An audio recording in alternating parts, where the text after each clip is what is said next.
Well, my ex is back in my life, but it is not in a good way. I'm happily with this girl now, and here comes my ex, who I was head over heels with, just to ruin everything. Well, my wedding day was coming up, supposed to be the biggest day of my life, right? Well, guess what happened? Well, you might have guessed it. My ex decided to crash it. Okay, so this is going to be a long story. I never thought I'd be the kind of person to share my life with strangers, but something about this situation compels me to tell it. It all started when my ex-fiancee, Megan. Some years ago, some context between us. I'm 31 years old and she's 30. We both work in journalism, different companies, and she's a team leader. Thing is, she was the first woman that I ever had a serious relationship with. I knew her for 5.5 years. We dated for 2. We were somewhat friends before, but once we got to talking comfortably, we couldn't stop. Imagine speaking to someone and never getting tired of ever running out of things to talk about. The first person to notice your small behaviors. Our mutual friend and colleagues would leave us alone after a point.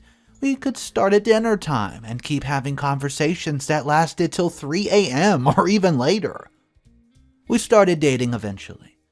We got along really well, though she was pretty self-absorbed and sometimes short-tempered. We'd spend time talking about her problems, insecurities, etc. Something going on at her house, so she was at her lowest. We'd also been happily having dinners with my family where we talk about the future, play board games, and talk about the weirdest things over quarantine. We had been together for years, and I thought that we were meant to be. I thought I had everything figured out with her.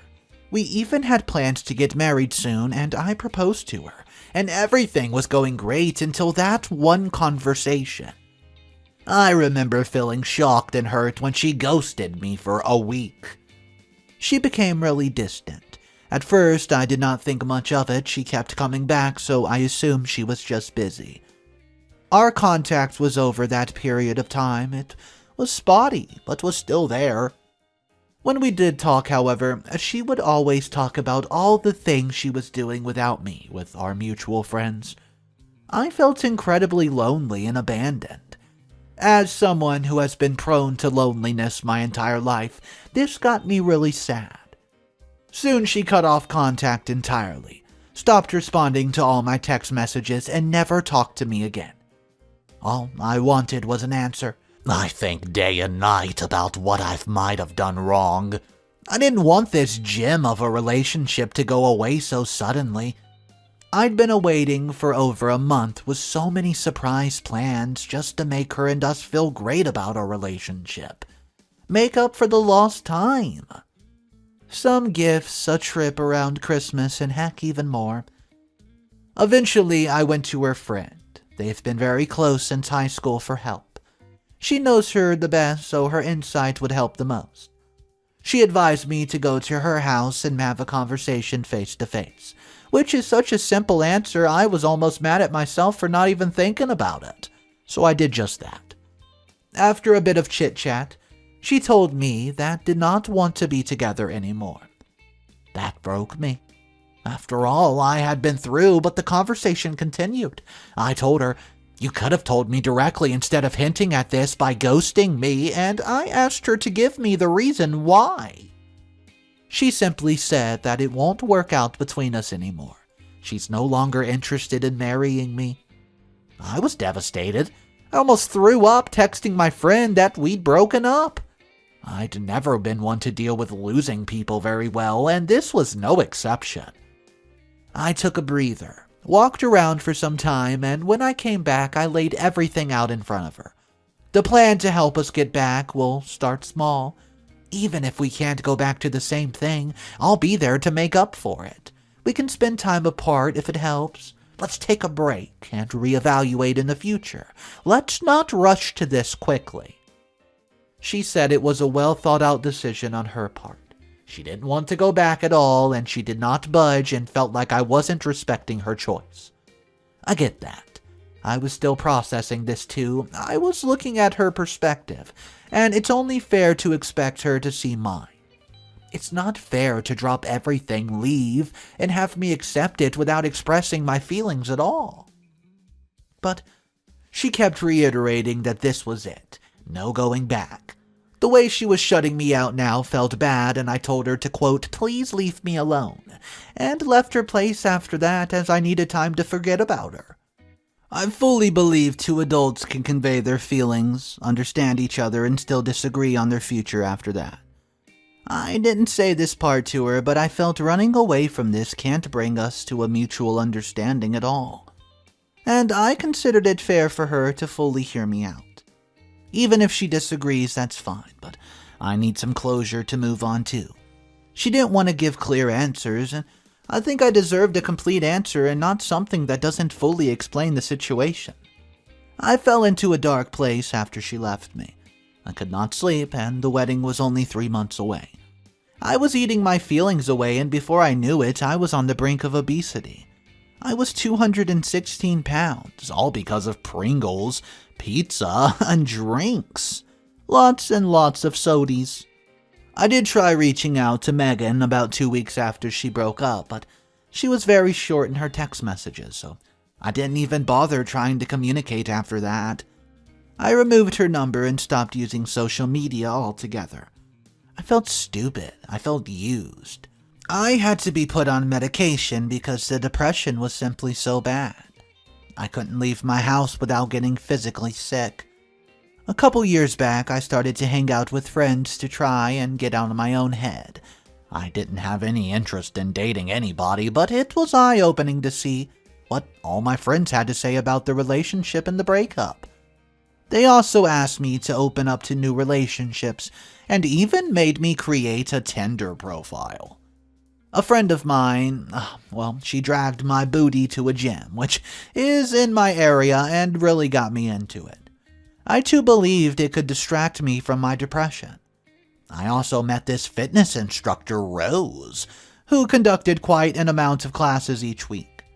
During my trial period in the gym, I didn't initially find her attractive, nor was I really interested in her as a person, as she was 4 years older than me. But when I came back suddenly, all I could think about was her and her smile. We spent a minimum of 4 hours a week with each other, including text messages in between, and besides family, I thought I consistently see and talk to her more than any other person in my life. So I found myself getting quite attached, you could say. Apart from the fact that I find her obviously attractive, we had some fantastic banter each session. We talked very openly about anything that comes up, and I think our personalities are a perfect match. We talk about TV, movies, our weekend, past relationships, and obviously exercise. I should say she helped a lot in motivating me to reduce my weight. We kept each other ambitious, and I gained a lot of muscle. Even packs, never had them, six-pack, Fell in love with it.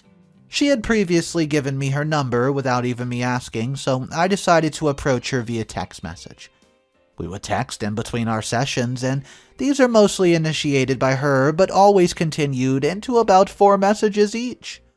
About, changing session times, casual jokes, and pictures we found funny. And pictures of my diet sheet. Some of this, I would say, felt like flirting. I said hey and asked if I could ask her a question. She says sure, with a smiley face, which I felt was very important to the dialogue. So I asked if she was, allowed to hang out with clients outside of her job, because there was a show at a bar down the road from the gym. She texted back immediately saying yes, and that she was glad I asked because she could not even wait another second. We went to the show. Stayed until about 2 a.m., and we weren't tired and wanted to keep hanging out. Her, being really sweet, says super shyly, I want to keep hanging out, but the bar's closed. Would it be weird if we watched a movie at my place? She was blushing like mad, and I said yes, it was so cute. We cuddled up on her couch and watched a scary movie. I wasn't too touchy to let her know that I'm not just in this for a physical connection. I walked her to her car and asked when I could see her again. We made plans for Wednesday, then she leaned in and she kissed me. I almost fell out of my seat. We kind of giggled about it. I guess it was obvious that I was shaking. Rose is very laid back, shares similar interest in games, sports, and shows. She's also very chatty and patient, just like me. She makes me laugh a lot, and I genuinely thought she's very lovely of a woman who has an amazing sense of humor. At this point, she seemed to like me and become more comfortable with me. Over time, we fell in love with each other, and I knew I had found my soulmate.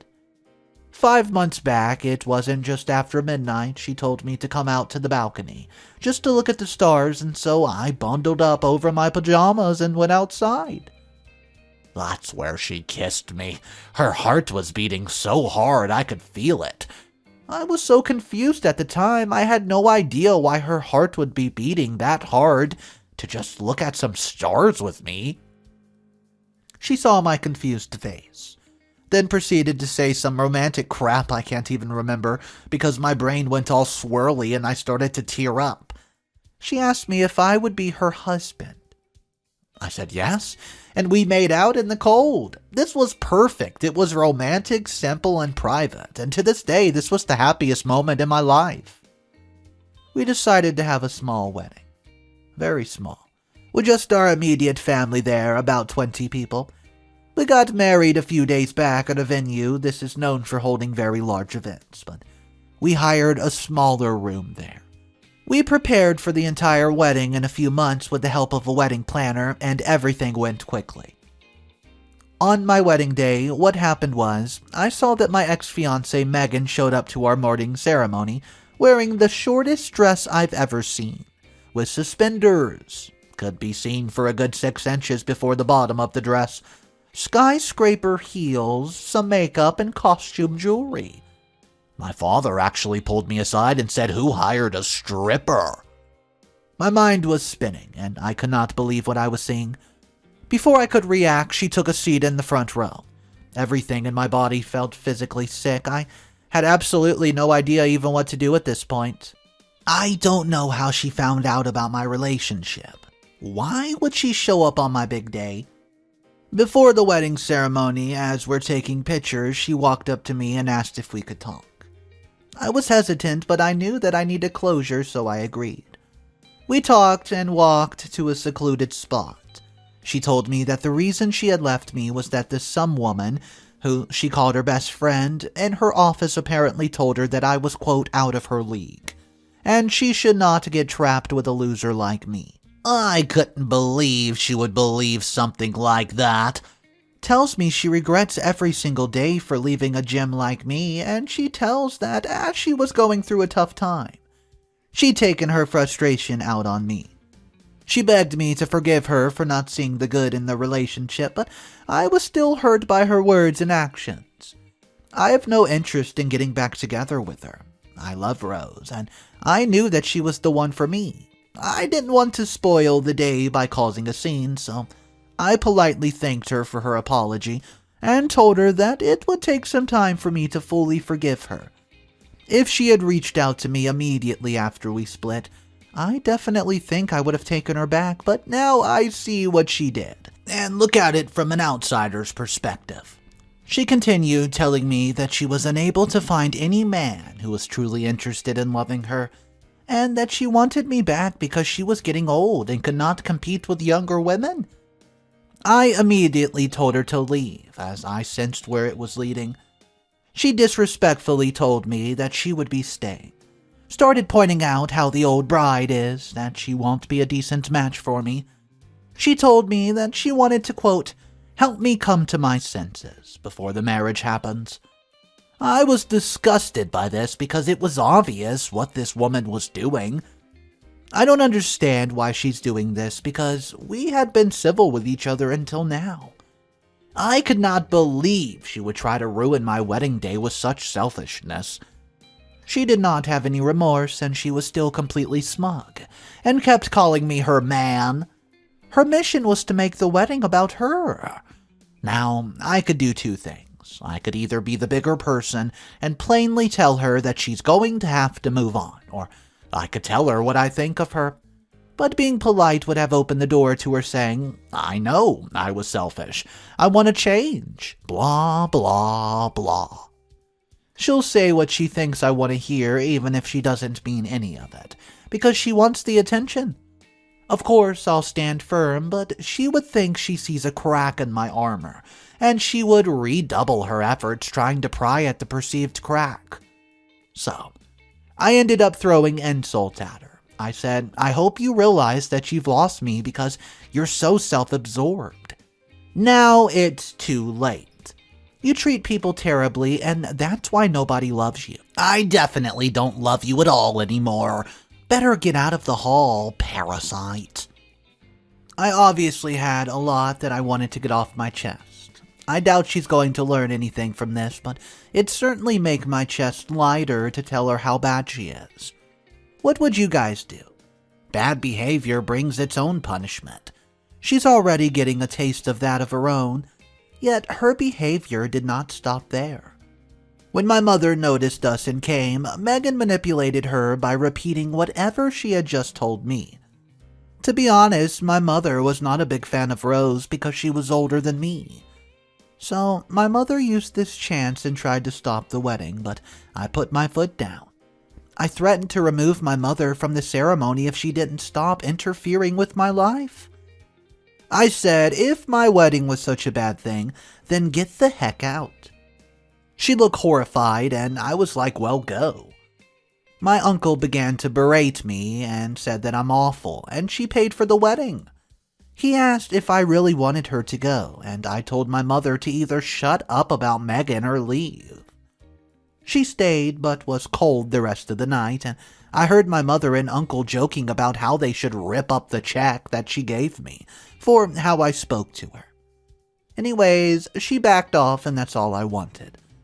Now, I asked my best man and a few other mutual friends to take her aside and try to reason with Megan, but no. She kept insisting that she was the one for me, and that Rose was just a passing fancy. Didn't expect it, but Rose decides to throw her out of the hall. She called the wedding planner and got security to escort her forcefully. I was relieved. Megan seemed hurt and upset, and some of my guests thought it was being too harsh. As the ceremony began, I tried my best to focus on the beautiful moment and just forget about Megan's absolute madness. But as we exchanged vows, I could not help but feel a pang of worry that the woman I thought I'd spend the rest of my life with was now more than a bitter ex-girlfriend, causing chaos on my wedding day. Can you even move on from this? I've been working on my growth a lot and finally found my soulmate. Now my ex comes and ruins the special day. On one hand, I don't want to hold a grudge.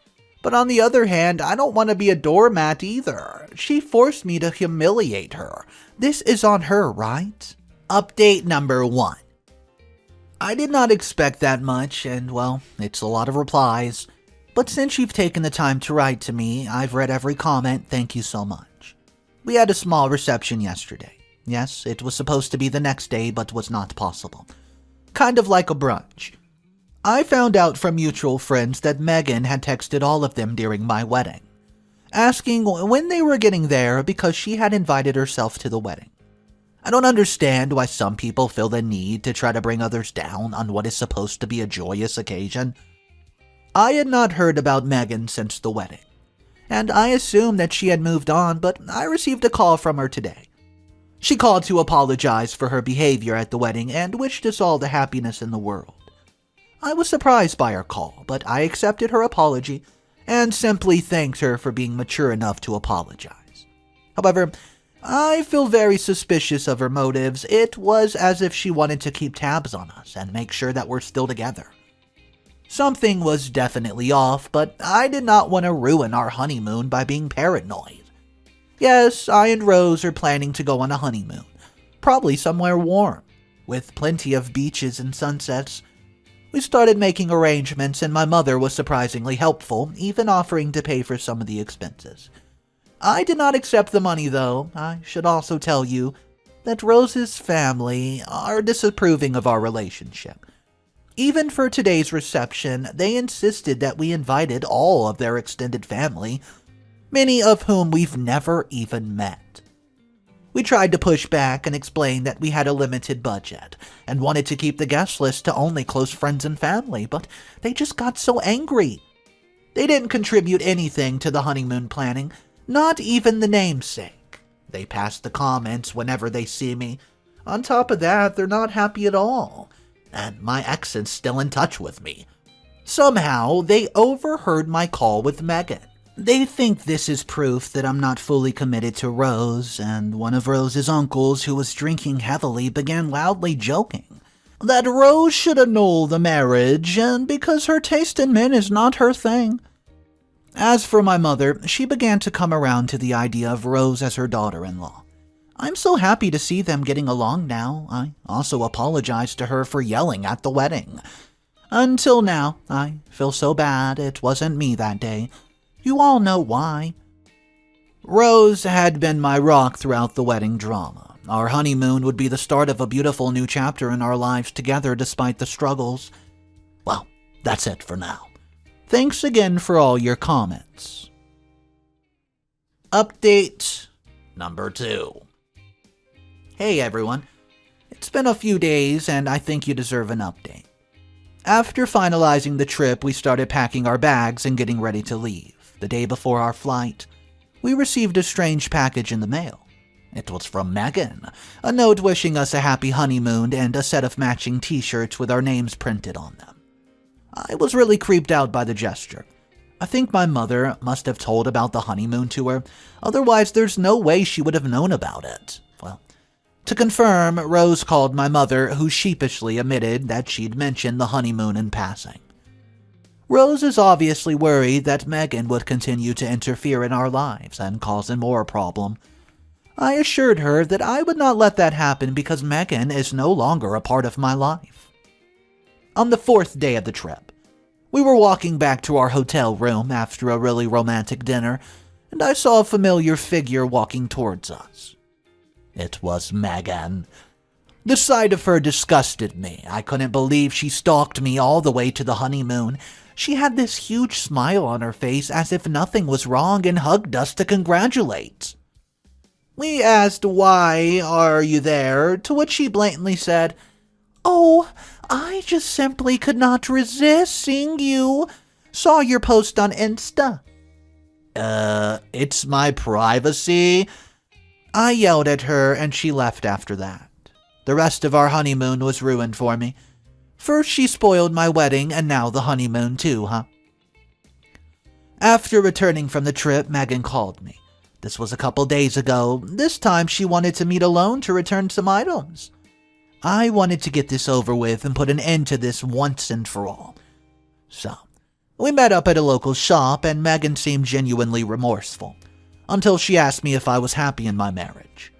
I told her that I'm happily married and that she needed to move on from her past instead of being obsessed with some ex from many years ago.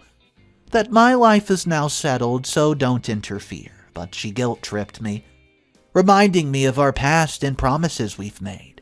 She still doesn't seem to understand that I and her are over. I'm a married man now.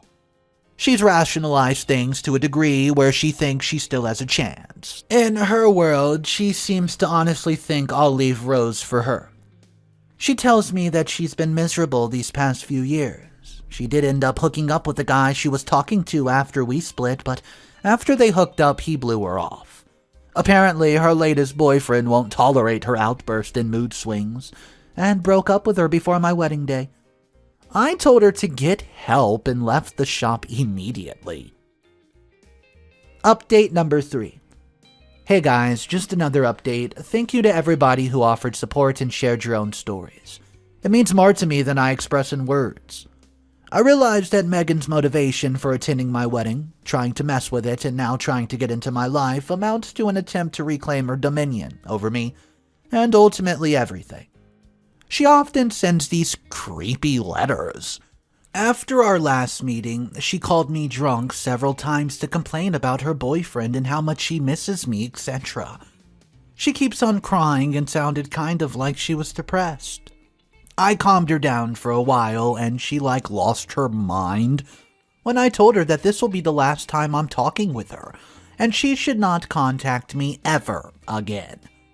She starts accusing me of leading her on, even though I've made it very clear that I was not interested in her at all. I just wanted to mention before I wrote this, I'd been ignoring her for a while and was wondering if there was anything I should do to stop her. Anyways, I just kept ignoring her, did not respond, blocked her number. The calls and messages haven't stopped, but they have slowed. I'm just going to leave it at that. I've realized from the advice of friends and your comments that leaving her hanging is probably the thing that bothers her the most. Every minute I spend just paying attention to her, even negative attention, is one more minute that she gets what she wants. My silence says, and I quote, "You're too insignificant for me to even respond." Without words, I can be cool, detached, uninterested guy I need to be without feeding her desperation. I will not give her my attention. She doesn't deserve it. I'm done talking to her about it on any level now. She's not welcome. She will not be involved in my life, and I don't need her assistance or feel like sharing much of anything with her. Ever. Turns out she's been recently telling people fake rumors, in the hope that they'll stop inviting my wife and me to get-togethers or parties. That I wronged her. I was abusive, cheated on her many times, and tried to force myself upon her, and much more garbage. That I just am so shocked about. I never acted inappropriately with this woman, but only when I had to defend myself against her violent brother. These have spread through my friend group, but it's helped me figure out who are my good friends, and I've distanced myself from others. The problem is that Rose has a few mutual connections with my ex, but she believes my side. I don't know what to do at this point. It honestly never bothered my wife or me that she was back or in certain common groups, but what does bother me are the lies and how she has to try to bring me down or ruin my reputation for revenge. Update number 4. Thank you so much, everyone. I really appreciate all the different perspectives and advice. I took a much-needed break. Went over to my friends and we watched the game, ordered food, and watched a movie. Reconnected them with others. It felt nice. It was a distraction too in some way. Sorry that I could not update you all, but a lot's happened since my last update. 5 weeks ago, Megan's intense episodes of paranoia and delusions turned into full-blown stalking. She followed me to work, to the gym, and even to shops. One day she went to Rose in the Walmart and began accusing her of stealing me away and then attacked her, pushing her body. You can certainly think of this also as a what the heck situation, but that's the way she is. My in-laws asked me to get a restraining order on her, and it seems like my once pretty good life was slowly being infiltrated by this literal jerk of a person. I don't want to rehash the past, but it just seemed like this woman can't move on with her life. There was one comment that resonated with me that said that I must have been conditioned to deal with this kind of behavior. That's accurate. My parents always had a tumultuous relationship, and I grew up witnessing their constant fighting and reconciling. So I never really learned healthy boundaries. But reading through the comments and doing some research made me realize that it's not okay to let somebody do that. So I made a decision. To protect me and my family, I pressed charges against Megan for assault and battery. The cops took immediate action. First, they investigated the incident at Walmart and collected statements from witnesses. Then they found her at a nearby park and approached her calmly and informed her of the charges against her. She denied everything and claimed that my wife had provoked her, but she didn't know that we had the evidence. She was taken to a local jail to await trial. Sometimes, when I see a notification from an unknown number or an email address, I think that Megan is just trying to contact me again. The memory of her showing up uninvited and trying to ruin our special day would always linger in the back of my mind. The scars of her behavior would always remain with me. It's hard to forget the pain and betrayal that came from someone you once trusted and loved. I recently heard that during her time in jail, she was diagnosed with a severe mental illness, bipolar personality disorder. She was transferred to a psychiatric hospital and is now admitted there. And I'm now relieved to finally have some peace in my life. I hope she is never released from the hospital. I and Rose are now focused on healing from the trauma. We're planning to move to a different city just for a fresh start. Thank you again for everybody in this support. Okay guys, the comment section on this one was wild. There were a lot of people basically taking up for OP, but there were also plenty of people arguing with those comments saying, guys, I don't know what story you were listening to, but OP is a floor mat. I mean, he can't even decide between his ex and the girl he's about to marry. I want to know where you stand on this. Don't worry about arguments because there is going to be some difference of opinions on this one. Let's talk about it in the comment section down below. Which side are you on? Is OP a giant floor mat, or was he doing what was right? I want to hear from you guys on this one, so drop your thoughts down below. Only one story today, but it did cover many updates, and there's no more updates out at this current moment. Make sure you subscribe so you don't miss any current updates that come out later. Alright guys, I hope you enjoyed. If you want to see more stories, you can check out my other channels down below in the description. Have a fantastic day. I hope to see you tomorrow. Peace.